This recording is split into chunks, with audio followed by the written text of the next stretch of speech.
So you need to make some money. And you're thinking about doing these gig type jobs, delivering food, merchandise, but you're not real sure what's available in your area and what it really entails. Well, I'm going to go over just a few things today and kind of explain just a little bit to you. So if that sounds like something that you'd be interested in, stick around.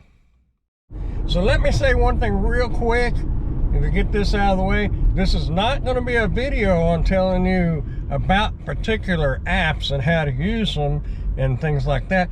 For that kind of stuff, go ahead and hit that subscribe button and click on where it says videos on my homepage channel, and then you'll see a whole bunch of videos on different things.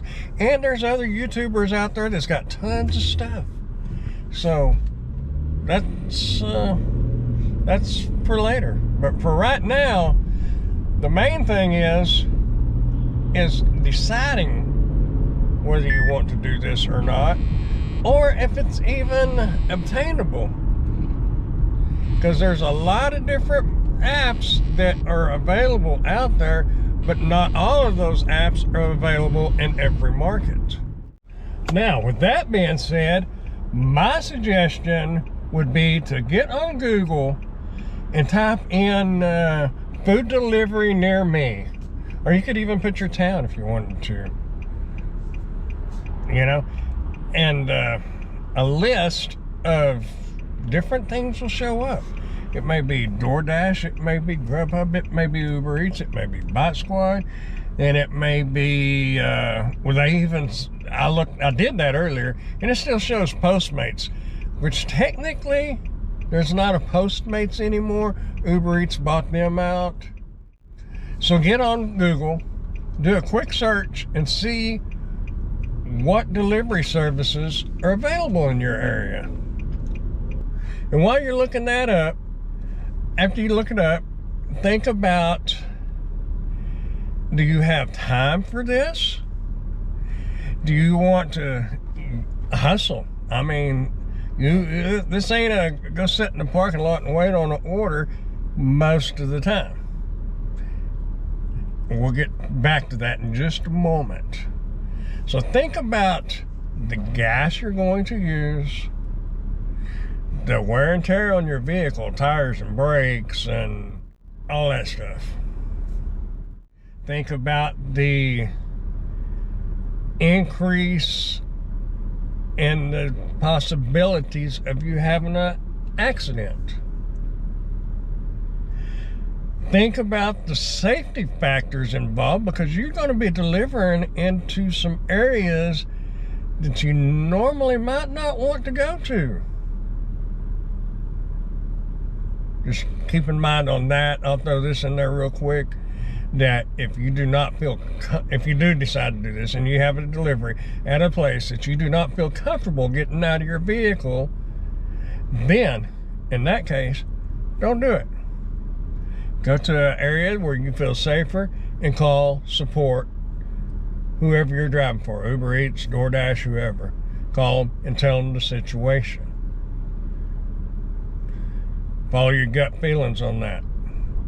We don't want nothing to happen to you. $7 or $8, it's not worth getting carjacked or worse.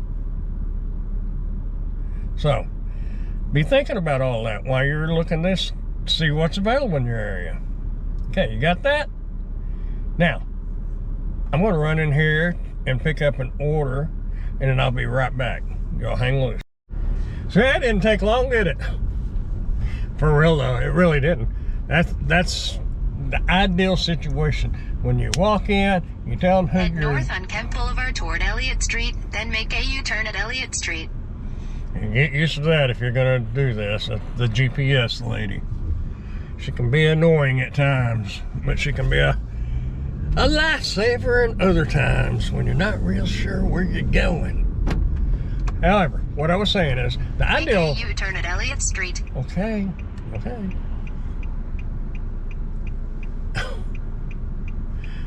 The ideal order is like that one was. Right when you walk in, you tell them who you're there to pick it up for, and they're bagging it up. So it's hot, it hadn't been sitting there, and you don't have to wait on it, but 10 seconds, 15 maybe. That's the ideal situation. Most of the time, it's not going to be like that. Now, so you've figured out what's available in your area as far as delivery services, and you've decided you want to pursue this. Now, you might be wondering, what's my next step? Continue on Kemp Boulevard for half a mile. She says to continue on Kemp Boulevard for a half a mile. So that's what we're going to do. Or that's what I'm going to do. What you need to do now is go ahead and fill that little form out. It'll ask you your name, your address, your driver's license, and in a quarter mile, turn right onto Southwest Parkway. All kinds of information. And what they're going to do is they're going to run a background check on you. I don't know what would prevent you from being able to do it. Maybe a lot of accidents or no driver's license. Take the second right onto Southwest Parkway. But most of us will probably pass this minor background check. Continue on Southwest Parkway for 2 miles. Well, as soon as I get on Southwest Parkway, I will. And that'll come to you. If you're thinking, man, this dude's crazy. He's talking to that lady on the phone. Well, when you do this for a while, you either get you a camera and you start talking to the camera, or you talk to the lady on the GPS, or you do both. Crazy. No, for real, y'all. Find out what's in your area. Decide whether it's going to be, if your vehicle is equipped for it and ready for it. Decide if you want to put that much effort forward. And if all that's a yes, fill out the paperwork, submit it. Because sometimes that can take a week to a month. I waited almost 6 months to get on Grubhub. They have a long wait period. Longest one I know of. There's other places too, like Favor. They took about a week also. I don't really recommend Favor, but it may be great in your area. Speaking of which, that is the next thing. You may be saying, okay, what's next? Well, if you do DoorDash, they're going to send you a cheap little food bag. Because you really do need some kind of hot bag to carry the food in. You know, I realize if you're watching these DoorDash videos and all that, you'll see a lot of drivers not use these hot bags. But they really should, and they know it. It's just certain situations doesn't really require it, but you still should do it. Just because you're supposed to do it. And you can get turned in by a restaurant for not having a hot bag when you go in to pick up the food. I've never experienced that one, but I have watched videos and heard stories of other people that did get turned in for that. And that is a contract violation. And if you get many of those, you get the boot. Yeah, okay. Now, you can go to Walmart and buy you a cheap little bag, and don't think that you need to buy a bunch of different hot bags and all this and that. If you want to see some different hot bags, check this video out that I'll put, where is it, right up here in the little card. And if you don't see a little card pop out that says that, or gives a link to that video, look down in the description. You can check that out. But don't think you need a bunch of those hot bags. You really don't. One or two. You know, nothing extravagant. Now, so you got the hot bag, you got approved, and you're ready to rock and roll. Now comes the biggest question about, well, besides you deciding you wanted to do this, the second biggest question, is this a sustainable income for you in your market. When I say your market, that means your town, your area, where you're going to be delivering at. Some areas, it's not sustainable. You can't make any money. And some people say we control the apps. Some people say we don't control the apps. Truth of the matter is, we control the apps as far as turning them on and turning them off. And deciding which order you want to take. That's another thing I'll get to in a moment. Don't do this for 2 or 3 days and think, man, I'm not making no money doing this. I'm just spending all my time waiting on orders. It happens. In a quarter mile, turn right onto Barnett Road. But what you have to consider is the time of the month. If you've ever worked retail, you'll kind of get this part of it. It depends on the time of the month. The 1st and the 15th, you know, your government type workers, city, state, county, all those, they get paid. Federal people, if you live in a military base town, they get paid on the 1st of the month. So you're going to be, generally, you're going to be busier at the 1st of the month.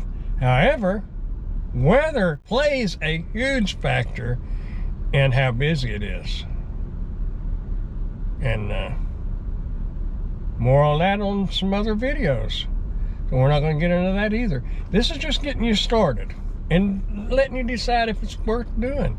But you can't get out there and work for a few days and say, man, I'm making a killing. I'm going to quit my job, my W-2 job, providing you have one. And I'm just going to do this. Because you may just hit it at a good time. And it was busy. And then it may slow down. They say January, February, March is the slowest months of the year. And I have to agree. I don't know about March yet. Because I was really busy last March. But, you know, some people aren't. But I can tell you January and February this year has been slow so far. Take the next left, then turn left. Take the next left and then turn left. Okay. How about, oh, okay, I see where we're going. Let me drop this off and I'll be right back with y'all. Hang on just a second. Well, that made me think about something else that you need to consider. Your physical ability to go up and down stairs.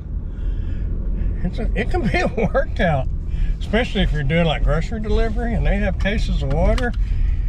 You gotta be real careful on those. But seriously, you gotta consider, are you able to go up and down a flight of stairs? On some of these apps, you can tell whether it's an apartment or not. And then you can either, here we go, you can either accept the order or you can decline it. Because that's one of the things I was going to tell you. You do not have to take every single order they send to you. DoorDash is notorious for sending $2.50 orders and $3 orders that are going 3 or 4 miles. You want to try to stay within $1.50, $2 a mile. And remember, if it's 3 miles that way, it's 3 miles back, because what goes up must come down. But for real, what I was saying before I got out, let's get back to that, is sometimes I get all over the place. If you watch a few of my videos, you may realize that. But don't take your first week or two as a sign, or however you want to word that, of how it's going to be. Because it may be good today and it may be horrible tomorrow. And you may have Fridays that are rock and roll and you banking, and then the next Friday hits, may not be much. You know, who knows how people are going to be? Because that's what controls. Oh, that's what I was talking about a while ago, wasn't it? Controlling the apps. Well, that kind of ties in with not accepting every order. You're not having to accept every order they send to you. You have control over that. Now, what you do not have control over is how many orders are coming through. You don't control that. Your market controls that. Your area depends on how busy the restaurants are. Mainly, it depends on what our customers are feeling. If it's nice weather, they may want to get out. If it's raining, snowing, really cold, just all around miserable or whatever outside, most people don't want to go anywhere. And if they can afford to use these apps to order their food, they're going to. There's been plenty of times where I would have gladly used these apps so I wouldn't have to get out. But, you know, it's whatever. So yeah, you control these apps to a certain extent, but only to a certain extent. So yes, you have control over the apps, but on the flip side, no, you don't have control of the apps. But the main thing is, give it a try. If you think you want to try this kind of work, give it a try. See how well your market is. If you live in a little small town of, say, 10,000 or less, odds are it's not going to be very good.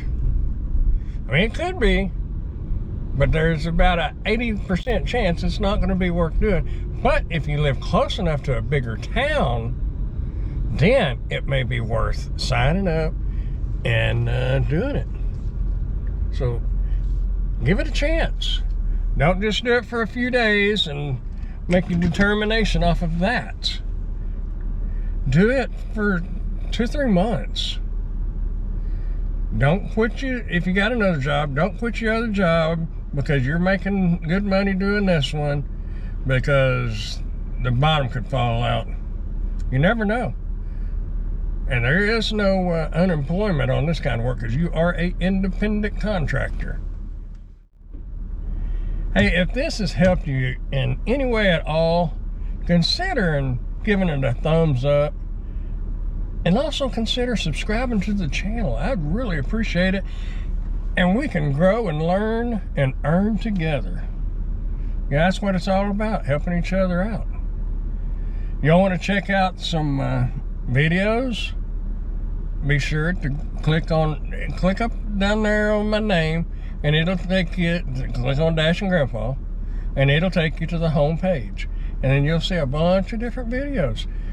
Scroll through there. Find ones you might be interested in. I have playlists put together, like for Spark, Walmart Spark. If you have Walmarts in your area and Spark is available, you may have other things that I don't have, like Shipt. They do Target. We have a Target, but we don't have a Shipt. Thing is, you have to give it a try. Give it an honest effort. If this is what you want to do, don't get discouraged, because this is a business. Go ask any business owner. There's slow times and there's busy times. The advantage of this is you do it pretty much when you want to do it, but on the flip side of that, you kind of got to do it, you know, when the demand is there. You can't go make money if at 2 o'clock in the afternoon. You're not going to make much, generally speaking. But around lunchtime, around dinner time, that's when you can make some money. Now, if you're doing like Walmart Spark, it pretty much runs all day. So anyway, I hope y'all have enjoyed this video. If you have any questions or comments or things to add to this for people that might be watching this that have not started doing this gig work, you know, leave a comment down below, because that's what I say. We're all here to help each other. We're not here to argue and bicker and whatever. We're here to make some money and help each other out. We're all brothers and sisters. You'll keep smiling, dashing, dancing, prancing, doing whatever it is you want to do. Just keep doing something, because you're going to grow old if you don't. I'll see y'all in the next video. Bye, y'all.